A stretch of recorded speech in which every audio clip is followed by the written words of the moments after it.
ያለው 24 ሰዓት ምን ይላል? ይቅማል። እሺ በቃ ለልጆቼ ብዬ ነው ወንድሞቼን አስቸግሬ ወደዚህ የመጣሁት ማለት ነው። ብዙ ጊዜ ስንት አመት ናቸው ልጆችሽ?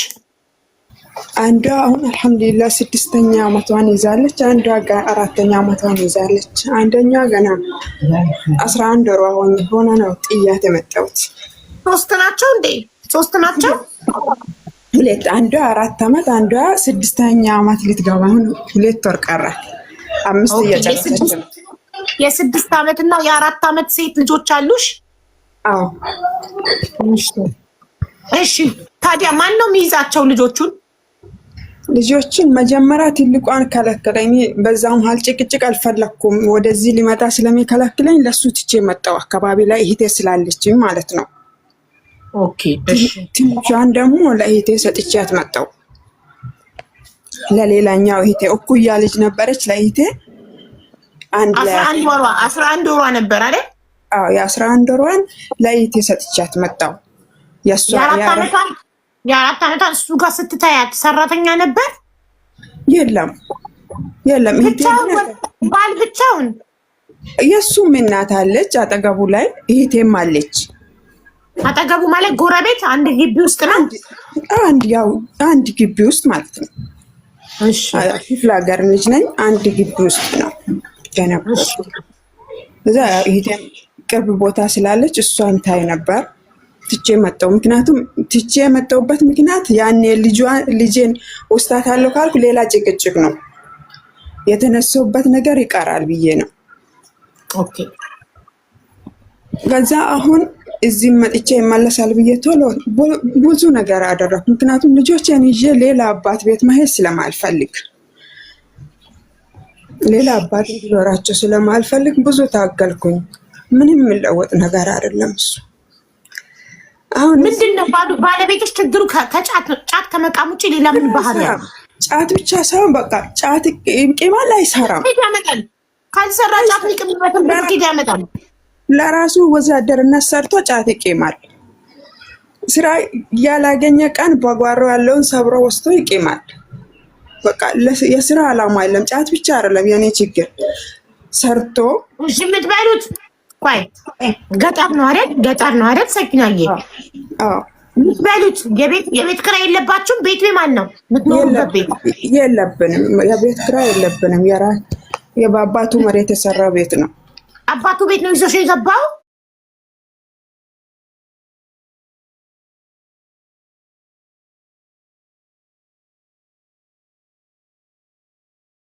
ገጠር ከተማ ላይ መሬት ገዝቼ ቤት ሰርቼ ነበር፣ ትንሽ ቤት። መጀመሪያ አባቱ ቤት ነው ያስገባኝ። ከዛ ምናልባት መጥፎ ጓደኛ ሆኖ ይሆናል ይለወጣል ብዬ እዛ አስገድጄ ማለት ነው እዛ ሄድን። እዛ ስንሄድም ትንሽ ቦታው ይርቃል። ያው 1-2 ሰዓት መንገድ ይሆናል። ከዛ ምን ይሆናል እዛ ከሄደም በኋላ እዛ መቀመጥ እምቢ አለ። አንዴ እናቱ ቤት ሄዶ አድራል፣ አንዴ እኔ ጋር አድራል። ኦኬ መላቡ መቀመጥ እምቢ ሲለኝ አልቻልኩም። ሁሌ መጣላት። ከዛ ቤተሰብ ጋር ሄድኩኝ፣ ወደ ፍቺም ሄድኩኝ። ያው መሀል ላይ ገጠር ላይ ታውቂያለሽ፣ ሰው መሀል ይገባል። ሰው በመሀል እየገባ እያስታረቁን። ከዛ ሄዶ አባቱ መሬት ላይ ለኔ ኒካ ታሰረልኝ እንትን ነበር፣ አንድ መውፈን ነበር። እሱ ሽጦ 44 ቆርቆሮ ሰራ በአባቱ መሬት ላይ ዛፍ ምናምንም ስላለው። ይቅርታ ሰኪና እንትን አንቺ ኩዌት 2 አመት ሰርተሽ በሰራሹ ቤት ስትኖሩ የሚበላና የቤት ኪራይ ኦኬ የለም፣ ቤቱ ያንቺ ነው። የሚበላና የሚጠጣ ኬት ይመጣል? አንቺም እሱም ካልሰራችሁ። አንዳንዴ ወንድሞቼ ደቡብ አፍሪካ ነበሩ፣ እነሱ የሚልኩልኝ ነበር። አንዳንዴ በዛው በሰውን በምንም እያረኩ ሲያስጠይቅ በመሀል ይሰጠኝ ነበር። እሱን ማስታወስ አልፈልግም። በጣም ግድ ነው እንጂ ማሬ። እሺ ከዛ ልጆቹ የተወለዱት አንቺ በአንቺ ቤት ውስጥ እዛ በሰራሹ ቤት ውስጥ ነው ወይስ አባቱ ቤት ገባችሁ በኋላ? ትልቋ እዛ በኔ ቤት ነው የተወለደችው። እዚህ 2 አመት ነው የተቀመጥነው። በትዳር 4 አመት ብቻ ነው የተቀመጥነው። ሁለት ዓመት በአንቺ ቤት፣ 2 ዓመት በአባቱ ቤት። አዎ ከዛ ያቺ ትንሿ እንደተጸነሰች አላወኩም ነበር። መጅ ትልቋ እየጠበች ነበረ ትንሿ የጸነስኳት ማለት ነው። እዛ መሀል ላይ ትንሿ ተጸነሰች። ያው መጀመሪያ ወደዚህ ሊመጣ ፕሮሰስ ጀምሬ ነበር። ከዛ ትንሿም ተወለደች። ያው አማራጭ የለኝም። 2-3 ፍቺ ጠይቄ ሽማግሌዎች መሀል ላይ ገብቶ ነው ያስታረቀን። ምክንያቱ ምንድነው? ፍቺ 2-3 የጠየቅሽው ስራ ስለማይሰራ ብቻ ነው። አይመታሽም፣ አይሰድብሽም፣ አይማግጥብሽም። ስራ አይሰራም፣ አይማግጥም፣ ስራ አይሰራም። ምንም በእኔ ቤት ምን አለ ብሎ አይጠይቅም። በቃ ሌሊት 6 ሰዓት በጊዜ ከገባ ወላሂ 5 ሰዓት 6 ተኩል ነው የሚገባው ቤት ማለት ነው። ቤት ውስጥ አይደለም እንዴ የሚቅመው? ቤት ውስጥ አይደለም የሚቅመው? ወላሂ ቤት ውስጥ አይደለም፣ ዞሮ ነው የሚቅመው። እኔ መጨረሻ ወላሂ ቤት ውስጥ ቃም ብያለሁ። በቃ ለኛ ለራሳችን ጊዜ ይኑረን፣ ቤት ውስጥ ቁጭ ብለህ የምትፈልገውን ነገር አምጣት ብያለሁ። በቃ በጣም ተጨነቅኩኝ። ትቼ መጣሁ ወደዚህ። ደግሞ ትዳር አባቱ ቤት መኖር ስትጀምሩ ቤትሽን ምን አረጋችሁት? አከራያችሁት? ይከራያል ገጠር ቤት። እሱ ያንን ቤት ሽጬ በሱ ስም እንዲያደርግ ነው የፈለገው። እኔ ደግሞ እምቢ አልኩኝ።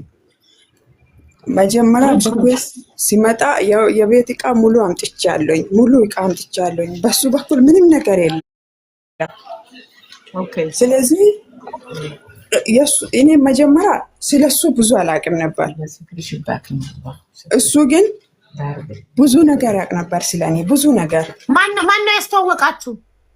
ያስተዋወቀን የእህቴ ጓደኛ ናት። የእህቴ ጓደኛ ነበረች ያስተዋወቀች።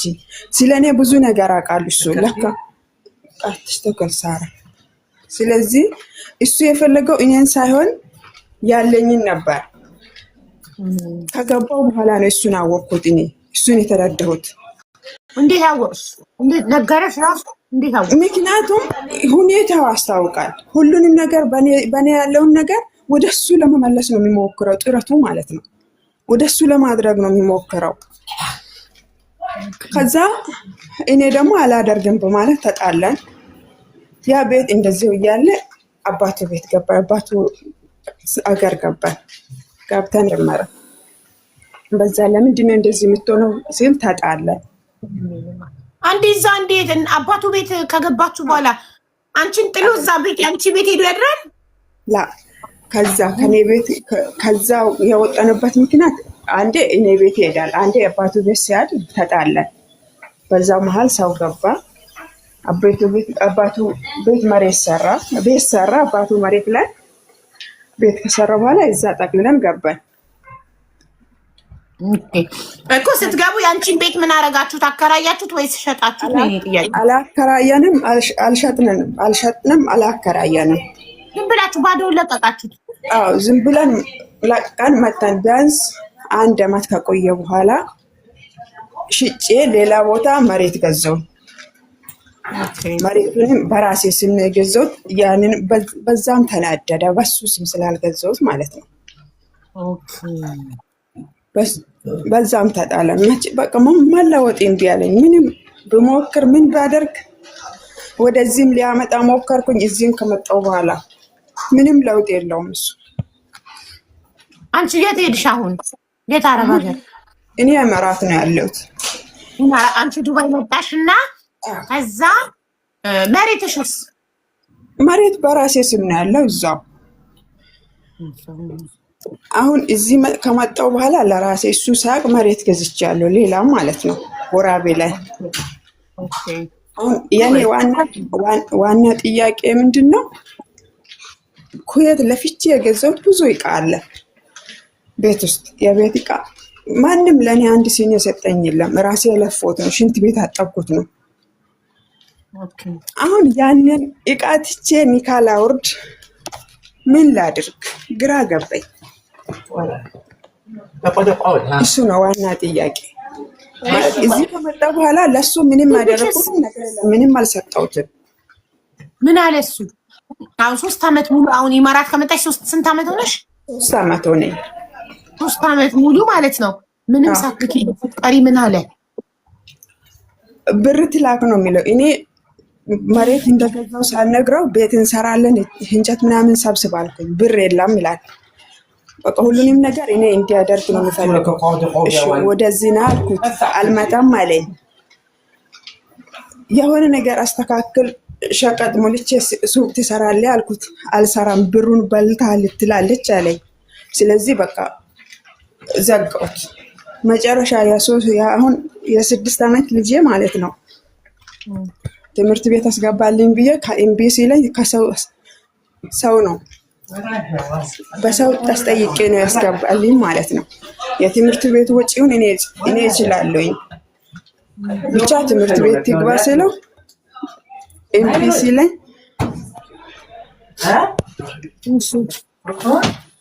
ከጓደኞቹ ጋር አውርቼ እነሱ እንዲያገባ አደረጉ። ገባች። ዘንድሮ በጣም ታማ ነበር። በጣም ማለት ነው የምትሞትበት ደረጃ ደርሳ ነበረ። ሐኪም ቤት መውሰድ እምቢ አለ። መድኃኒት ቦታ መውሰድ እምቢ አለ። ላይ አገናኘኝም ልጆቹ ማለት ነው። በአጋጣሚ ወንድሜ እህቴ ጋር ሄዶ ነበረ። በቪዲዮ ሲደውልልኝ ስልክ ቁጥሩ ብኖርሽ በውስጥ ልክልሽ ነበረ። ይሄ አፏ ወላሂ ከንፈሯ ማለት ነው በጣም በጣም ለምን ልጅን ከሱ ጋር አታስወስጃትም? አንቺ እህትሽ ጋር ለምን አትሆንም? እሱ ወንድ ልጅ ነው። ሲቅም የሚውል ከሆነ በምን ሰዓቱ ይቆጣጠራታል፣ ያስጠናታል፣ ይንከባከባታል? በምን ሰዓቱ?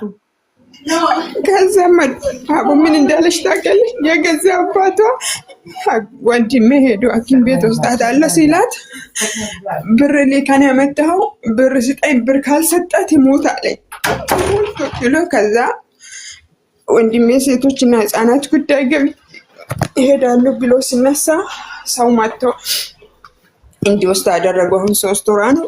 እናቴ ጋር ነው ያለችው ትልቋ። እዛ መድኃኒት ቤት እያመላለሷት ነው። መድኃኒት ቤት ማለት ሐኪም ቤት ማለትሽ ነው? ሐኪም ቤት አይደለም፣ እንትን የሌሊት ወፍ ነበረ።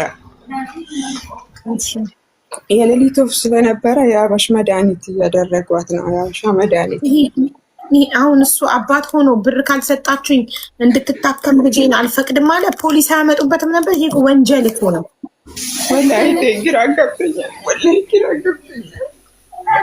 እኔ ደግሞ እዚህ ጋር አሁን ልጅሽ ታከመች እኮ በቃ ለምን ታለቅሻለሽ? አሁን እኮ ልጅሽ ታከመች። አልሐምዱሊላህ። እናትሽ ጋር ናት አይደል? አሁን አልሐምዱሊላህ ወንድሜ ወስዷት እያሳከሟት ነው። ግን እድሜ ለወንድምሽ። እኔ ራሱ እያመመኝ ነው።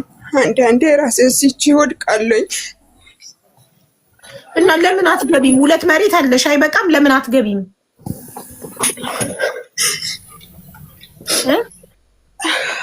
ኢንሻአላህ ቢቢ እንዴ ከጤና የሚበልጥ ነገር አለ እንዴ እህቴ? እሱማ አይደለም። ታዲያ 2 መሬት አለሽ በስምሽ። በቃ ገብተሽ ከዚህ ሰው አንዴ ቤት ላይ ያሰሩኝ የት ገባለሁ እጄ? አንዱ መሬት ሽጣሽ በአንዱ በብሩ ቤት አሰሪያ እንዴ? ከጤና ይበልጣል እንዴ? እሺ ታንቺ ንብረት ይበልጣል። ደግሞ ለቤት ዕቃ የዛሬ ስንት ዓመት ከኩዌት ላመጣሽው ላረጀ ዕቃ ደግሞ ይሄና ልታስቢ ይገባ። ዕቃው ጦስሽ ውሰድ። ቤቱን ትቶት ሰዳ በራስሽ ነው የሸጥሽውና በስምሽ መሬት የገዛሽው። ስለዚህ 2 መሬት አለሽ። አንዱ ሽጠሽ በመሬቱ ብር ቤት ታሰሪያለሽ። አለቀ። ቤት አለሽ አይደል? ቤቷንማ ሸጣችሁና እኮ ሌላ ቦታ መሬት ገዛች። ቦታ ለመቀየር ፈልጋ እጣው መሬት ሌላ ቦታ ገዝታለች። ከጤናሽ አይበልጥም። በጊዜ ገብተሽ ልጆችሽን ሰብስቢ። ሴቶች ናቸው፣ ብቻቸውን ከወንድ ጋር ማደግ የለባቸውም። ሰራተኛ ይበድላል እናት ከሌለች። እንዴ ግቢና ልጆችሽን ሰብስቢ። ተበታት ነው አንዷ እናትሽ ጋር አንዷ እህትሽ ጋር ሆነው አንድ ላይ ይደጉ እህትማማቾች። እሺ ምን ቢሆን እናት ይሻላል። እንደገና ከምንም ሳይኖር ይኖራል አይደለም? 2 መሬት እያለሽ እዚህ ሞኝ ለመሸጥ በጣም ሞክሬ ነበረ። በዚህ ሰዓት ደግሞ የሚገዛ ሰው አጣሁኝ። አንዱን ለመሸጥ ፈልጌ ነበር። እሺ ወንድሞችሽን ንገሪያቸው እስኪ ነግራለሁ። እነሱ ናቸው ካላ በታች እነሱ ናቸው ከጎን ያሉት። አልሐምዱሊላህ እነሱ ባይኖርማ እስካሁን እንኖርም ነበር። እነሱ ናቸው ያግዙኛል። በስጣቸው እኮ የሚገዛ ሰው ይፈልጉልሽና ልክ መሬትሽ ሲሸጥ በዛ ብር ቤት ይስሩልሽና ግቢ። እሺ ፍላጎት እኔም እንደዛ ነው። ምንም አትፈልጊ። ከሱ እንደገባሽ ሸሪያ ፍርድ ቤት ያፋታሻል። ሰብስበሽ ትኖሪያለሽ። እሺ ይካፈላታል አይካፈላትም? በሸሪያ ፍርድ ቤት የሴትን ብር አይካፈልም ወንድ። በሸሪያ ፍርድ ቤት እሱ እንደዚህ ነው የሚለው። እኔን ካልፈለግሽን ይሄን አክል ጊዜ ሰርተሻል እኩል እንካፈላለን ነው የሚለው እኮ። መጀመሪያም ገንዘብ ፈልጎ ስለገባ እኮ ነው። አንቺ ዝም ብለሽ ያገኘሽውን ሰው ማግባት አልነበረብሽም። በእህትሽ ጓደኛ ምናምን የመጣ ሰው ራስሽ ሰዓት ማለት ነው። እኔ ተረጋግቼ መረጋጋት ነበረብኝ። ጥፋት አለብኝ በእኔም ላይ። ያን ሰዓት ቤት ውስጥ ማንም አልነበረም። ብቸኛ ሆንኩኝ። ከሰው ሀገር ስትሄጂ ደግሞ ሰው አስፈልግሻል አይደል? ወንድሞቼ አልነበሩኝም። ብቻዬን ነበርኩኝ። ስራም ስሞክር ያው ብቻዬን ሆንኩኝ። እኔ ከጎኔ ሆኖ ከኔ ጋር የሚሰራ ሰው ነው የፈለግኩት። ፍላጎቴ እንደዚህ ነበረ። ከሰው ሀገር ስመለስ መጀመሪያ እኔ ሲወጣ ወንድሞቼ ነበሩኝ። ሲሄድ ደግሞ ቤት ውስጥ ማንም የለም ከእናቴ ውጭ። ስለዚህ እኔ አጋዥ ነው የፈለግኩት። ከኔ ጋር ሰርቶ የሚለወጥ ሰው ነው የፈለግኩት። እንደዚህ ይሆናል ብዬ አላሰብኩም። ፍላጎቴ እንደዚህ ነበር። መጀመሪያ ስትተዋወቁ ስራ አልነበረውማ። ስራ አልነበረው። በቃ እኔ ተመልሼ እመጣለሁ ብዬ ነበር። እኔ አላገባም አልፈልግም፣ ወንድሜ እመለሳለሁ ተረጋጊ ብሎኝ ነበር። እና ከዛ እኔ ተመልሼ ስደት ሄዳለሁኝ አላገባም ብዬ ነበር። ይሄ ደግሞ ተመልሰሽ መቼም አትሄጂም አለችኝ። ግን እሷ መጥፎ አስባ አይደለም ለእኔ አስባ ነው። ተመልሰሽ አትሄጂም፣ በቃ ይሄን 4 ዓመት ነው የሰራሽው፣ ይሄን አክል ተቃጥለሻል፣ በቃ ይበቃሻል አለችኝ። ከዛ በቃ አጣደፉኝ፣ አገባሁ። ያው ምኞቴ ሰርቼ መለወጥ ነበረ ያን ጊዜ። እንደዚህ ጥሩ አንድ ስራ የሚወድ ሰው ማስታገሪ አንድ ብርቱ 2 መድኃኒት ነው ነገሩ። ታድጊያለሽ። እንደዚህ አይነት ደግሞ ከንቱ ቁጭ ብሎ መቃም ብቻ ስራ የማይወድ ደግሞ ስታገቢ ወደ ታች ነው የሚያቆለቁልሽ። በቃ የኔ ምኞት እንደዚህ ነበረ። ይቶች ግን ያዳራ ብቸኛ ሆንኩ ብላችሁ በተለይ ከስደት ሀገር ስንሄድ በጣም ሰው አስፈልገናል። በጣም አቸኩሉ። ማንም ለኛ የሚሆነን ነው ይመስላል። ተረጋግታችሁ አስቡ። እኔም ያኔ ትንሽ ብረጋጋ ኖሮ ይሄ ጉዳት እኔን አልፎ ልጆች አይጎዱም ነበር። አሁን ያሳዘነኝ ሳን የልጆች ቢያንስ ከዚህ ትዳር ልጆች አትርፈሻል። አሁን በጊዜ ገብተሽ እነሱን ታሳድጊያለሽ፣ ችግር የለም። ቢያንስ ከዚህ በኋላ ወንድ አያምርሽም። ምክንያቱም ልጆች አሉሽ። ሴት ልጆች ካሏት ለልጆቿ ትኖራለች። ምን ያደርጋል ከዚህ በኋላ ወንድ አልፈልግም። ሁለተኛ ባል ትፈልጊያለሽ? እኔ በዚህ ዱንያ ላይ ካለ ነገር ሁሉ በላጭ ናቸው። እነሱ በቂዎቼ ናቸው። ማንንም አልፈልግም። ለእነሱ መኖር ነው የምፈልገው። ጎበዝ። አሁን ይኸውልሽ በቤት ስትሰሪ ገብተሽ ስትኖሪ ሲያምርብሽ ሲያዩ ሌሎች ወንዶች ደግሞ መጥተው ይለክፉሻል። ስለዚህ ልጆችሽን ብቻ አቦ እንኳን ሌላ ወንድ ሊያገባ ማለት ነው። ወንድሞቼ ባይኖሩ ወንድ ባለፈበት መንገድ እንዳላልፍ ነው ያደረገኝ። ማለት ብዙ መናገር ስለማልችል የደረሰኝ ጉዳት ወንድ ባለፈበት መንገድ እንዲያልፍ የሚያደርግ አይደለም። ግን እንደዚህ እንዳልል ብዙዎቹ አሉ ጥሩዎች። ሁሉም ወንድ አንድ አይደለም። ጦስሽን ይሰድ ማሪ ፈቲናዬ፣ እኔ ያው የምመክርሽማ ጊዜ ሀገር ገብተሽ ልጆች እንድትሰበስቢ ነው ቶሎ። አሁን ለወንድሞችሽ መሬቱ እንዲሸጡልሽ ንገሪያቸው። ነግሬያቸዋለሁ። መሬቱ ሲሸጥልሽ ቶሎ ግቢ። የሰራሽበትን ታፈላለው የሚለው ውሸት ነው፣ አይችልም። ምክንያቱም ሸሪያ ፍርድ ቤት የሴትን ብር ለወንድ አያካፍልም። ሄደሽ ሸሪያ ፍርድ ቤት እሱ ባይቀርብም እሱ ባይመጣም ባይቀርብም ለብቻሽ ያፋቱሻል። ሸሪያ ፍርድ ቤት ያፋታሻል። እሺ እሺ እናት ከምንም በላይ ጤናሽ ጠብቂ።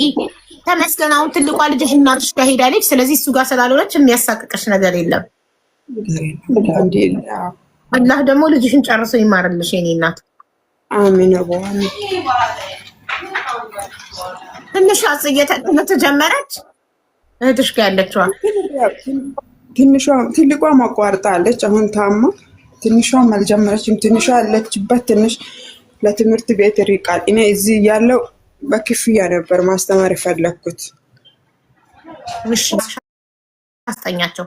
ካልሆንሽ አስጠኝ ቅጠሪላቸውና እቤት ውስጥ በደንብ ካጠኑ እንደውም የመንግስት ይሻላል። ኢንሻአላ አሁንማ ከሄድኩ ኢንሻአላ ከሄድኩ ነው። አትሄጂም? አሞኛል ደክሞኛል እያልሻል አትሄጂም? መሄድማ እፈልጋለሁኝ። ታዲያ ማን ከለከለሽ? ታዲያ ዱዓ አድርጉ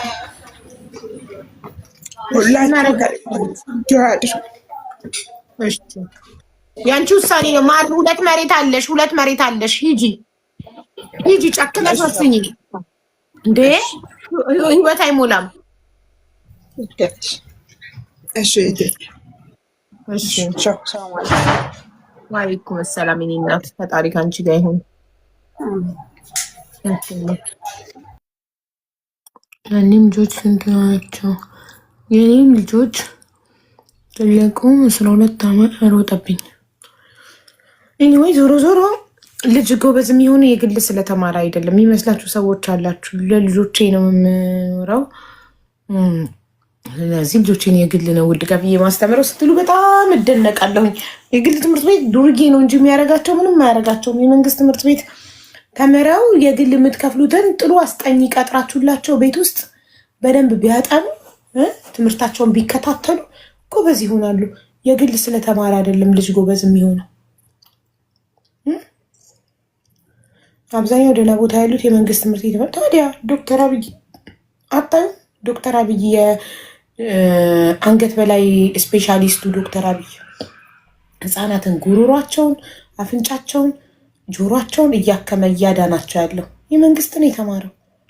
የመንግስት ስለተማሩ ወይ የግል ስለተማሩ ሳይሆን ልጆቻችሁ ቤት ውስጥ በደንብ ያጥኑ፣ ትምህርት ይውደዱ። የግል ባስተማሪ ይህና ከፍዬ አስተምሬክ ትላላችሁ። ውድ ከፍሎ ባስተማር አይደለም። እየሩስ